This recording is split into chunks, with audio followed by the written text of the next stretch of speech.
Hey guys, welcome to another Gauging Gadgets Garmin Vivoactive 4 tutorial video.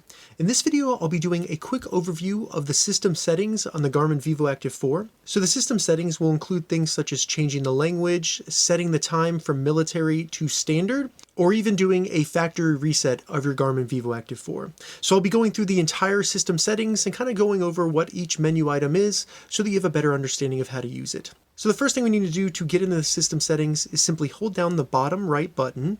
This is near the hour 4 marker, so hold that down. You'll see the menu come up. Now we just need to scroll down until we see the gear. Go ahead and select the gear. That'll bring us into the settings. And once we're in the settings, scroll down again until you get to System, select System. Now we're in the system settings. So the first option we have is auto lock, which will lock the buttons and the actual touch screen of the watch so that we don't have any accidental button presses or changes to the watch.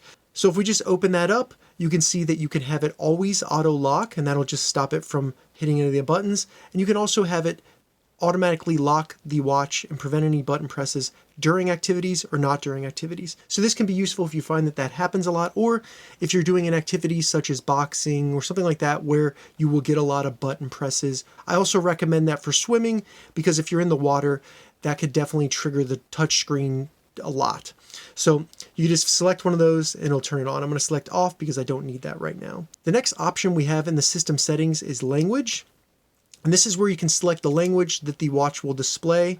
So if you need to change it, it's very easy to go in here, just select your desired language, and then that will be the new language that all of the watch menus will display in. After language in the system settings, we have time. And time is where you can change first the time format. So the options we have in there are going to be 12 or 24 hour, which would be military time.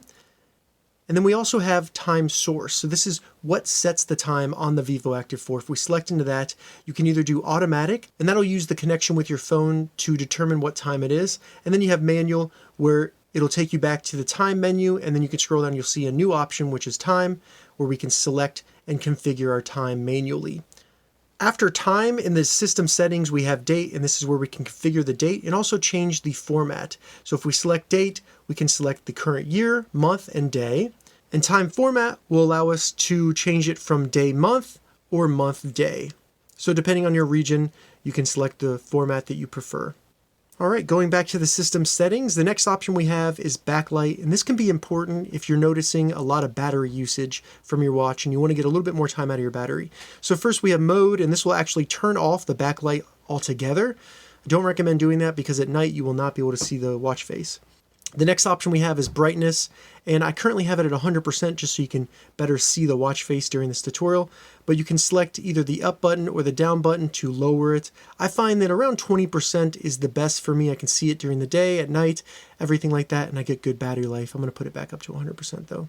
Next in the backlight settings we have timeout. And there are 3 different options here: short, medium, and long. And that's just how long the backlight stays on once it's been turned on.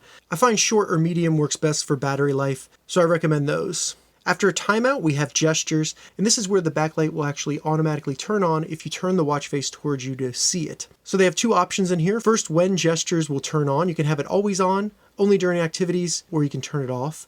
I'm going to have it on. And then you could set the sensitivity. So this is really just based on your experience and how often the gestures are turning on. You might find that it turns on automatically when you're not looking at it, so you can lower the sensitivity for that. So that's it for the backlight settings. We'll go back to the system settings. The next option we have is Physio TrueUp, and I do recommend keeping that on because if you have multiple Garmin watches, it'll allow the data to sync up between them, which can be pretty important if you switch them out maybe for running or swimming, different things like that. Next in the system settings, we have vibration. This can be pretty important because if you have it turned all the way up to high, it actually does make a little bit of noise. And I found that in an office environment, if you're in a meeting or you're around people, they'll be able to hear that when you get a notification. So I like to lower it to at least low or medium where I can still feel the vibration, but it's not loud enough that people around me know I'm getting notifications and maybe reading text messages on my watch during meetings. You also have the ability to turn off the vibrations, which will save your battery life.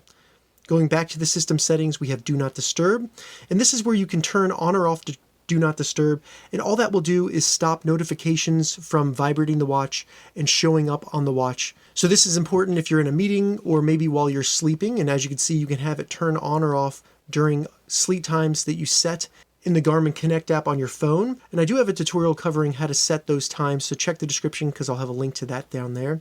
So you can turn on or off those two options in the Do Not Disturb menu. Going back to the system settings, we have units, and this is just where you configure the units used for different items in the watch, such as distance. You can see if it's kilometers or miles. They have pace, speed, elevation, weight, height, and temperature. So you can configure all the units used for those different measurements. Next, we have data recording, and you'll have two options in here, Smart and Every Second. Smart will be a little bit better on your battery life, but less accurate. And Every Second, while more accurate, will use more battery life. So I recommend using Smart. If you notice any issues with your activity tracking, try changing it to Every Second, see if that fixes it. After that, we have USB mode, and this is just what the watch will do if it's plugged in to a computer. So I recommend just leaving that as standard. The next option we have in the system settings is going to be reset, and this is where you can either reset the Vivoactive 4 back to the default settings on the watch. If you notice any weird setting changes, this will leave all the data.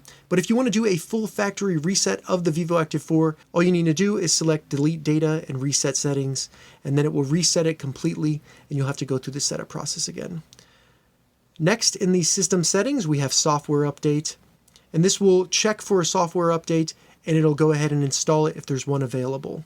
If it just goes right back to the system settings like that did, that means there's not one available. And then finally, the last option we have in the system settings on your Garmin Vivoactive 4 is going to be About. This will tell you your unit ID. It also gives you more information about the watch in general, including the software version under SW version. Just select that and it'll tell you which version of the firmware you have for the different areas on the watch. And that's it in the system settings. So that was a quick overview of the system settings for the Garmin Vivoactive 4. If you have any questions about this, leave a comment below. I'll get back to you as soon as I can. If you'd like to see more Vivoactive 4 tutorial videos, check the link in the description. If this video helped you, give it a thumbs up, and please consider subscribing to my channel, Engaging Gadgets, more gadget reviews and tech tutorials. Thank you so much for watching.